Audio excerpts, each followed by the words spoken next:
Today I want to show you how you can take a single one shot like this and turn it into a lush, dreamy soundscape like this.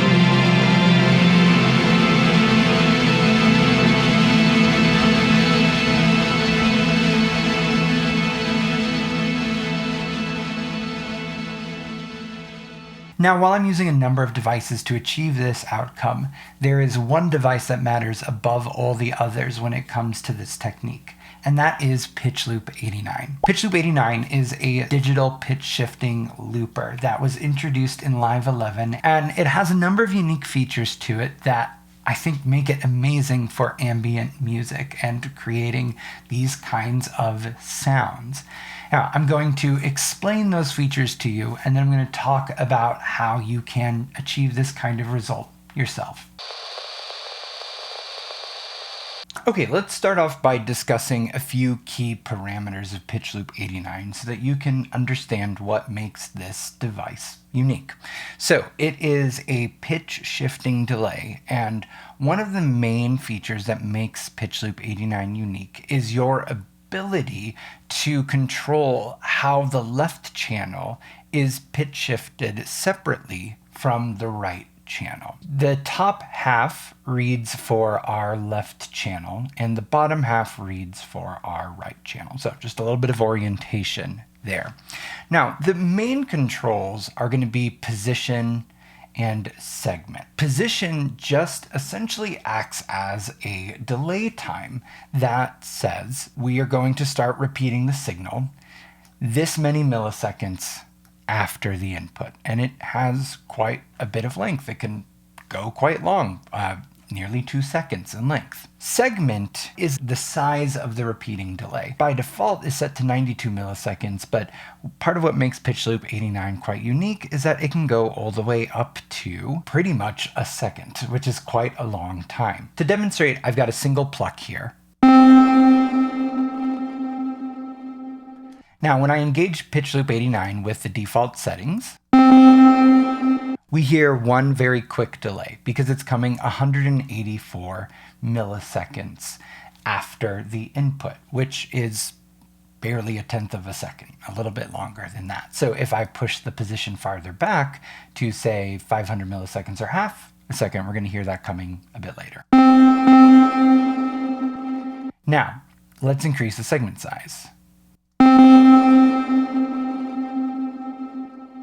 Push the position back. Now we can also introduce feedback. So let's introduce a bit. And let's increase the pitch by a perfect fifth or 7 semitones. Now we really hear that feedback, pitch shifting it up further and further and further. That can get a little out of control. Luckily, you've got a high cut and a low cut that you can use that is essentially just a filter. So I'm going to filter it a little bit here.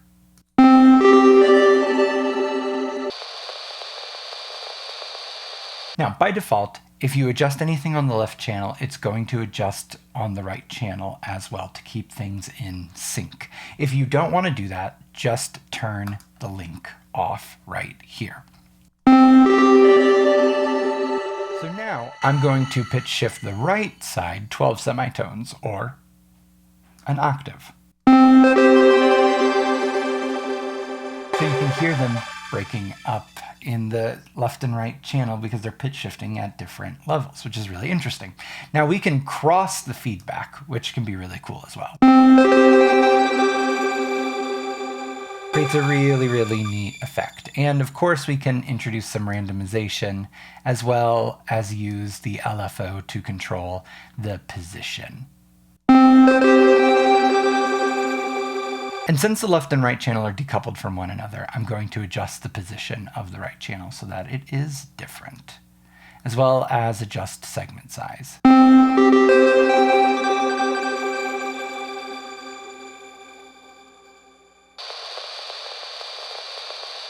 Now, there are two additional features that make Pitchloop89 amazing for creating ambient music or pads or textures or other elements like that. The first up is its ability to hold or freeze a portion of the signal that is passed through it in the device.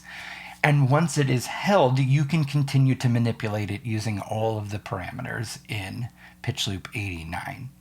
Now, when you do freeze a portion of the audio, the position control stops being a delay time and instead becomes a control that allows you to essentially scan through the audio being held in Pitchloop89's buffer and allows you to position how the effect is being used at what segment of the audio.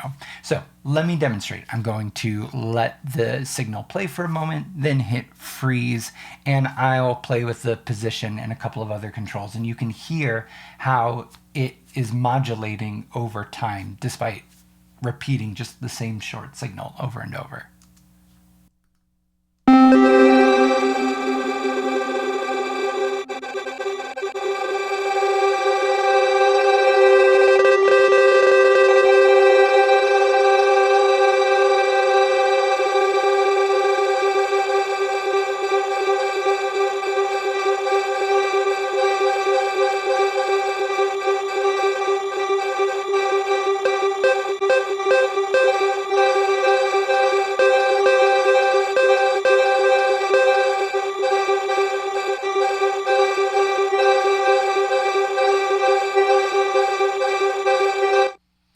So as you can hear, I had audio trapped in the buffer, and I was able to independently adjust the left channel and the right channel. It's such a powerful tool for creating interesting movement and motion from just a simple sound. And with ambient music, a lot of the game is making interesting movement, but that is subtle and doesn't necessarily draw attention in the same way that it does in non-ambient music.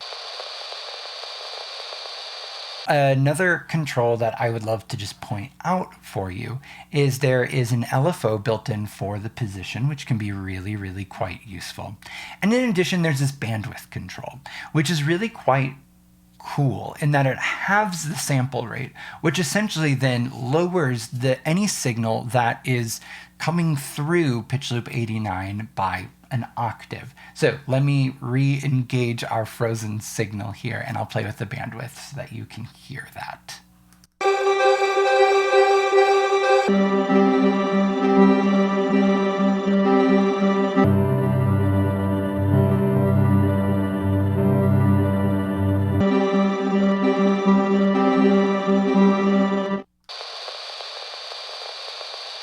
Now, the second feature that I really love about Pitchloop89 is actually a bit of a secret feature. You can turn this audio effect into an instrument. It just requires a little bit of routing. So I have a second track here in addition to the audio track that I have Pitchloop89 running on.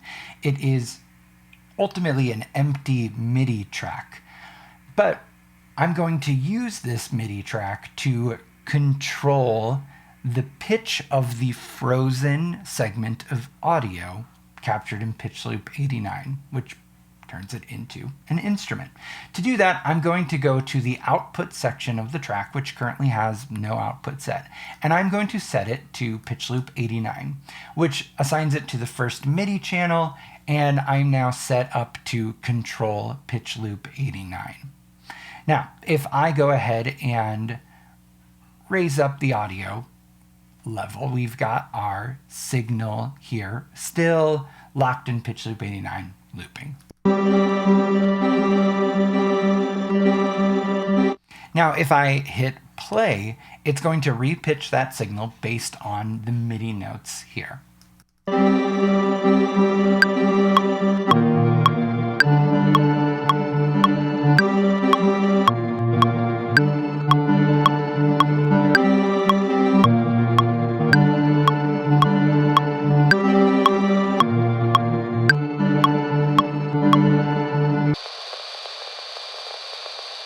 Now the key to really pushing this instrument over the top then is of course to add some effects. So I have an instance of erosion here that is going to add a little bit of noise and extra texture.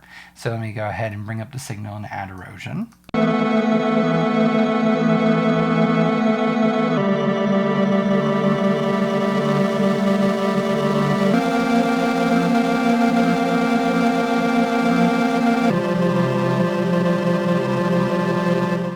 And then I have a shimmer reverb rack that I have created here that is going to then really push this over the top.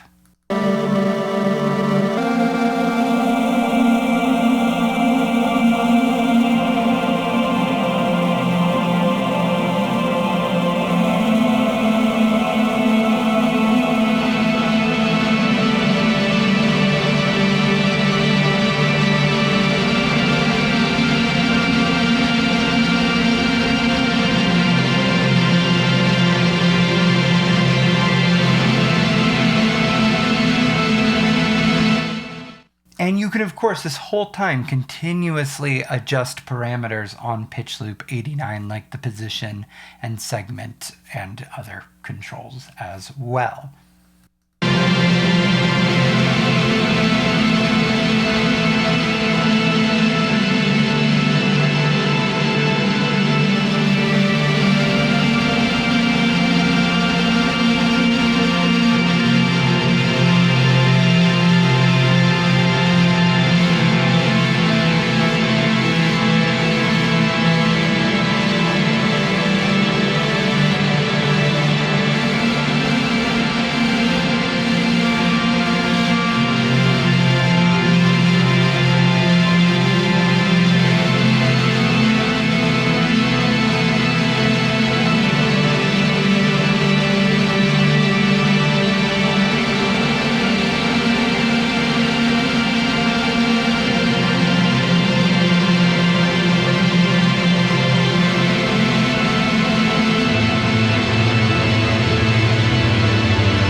Thank you so much for watching.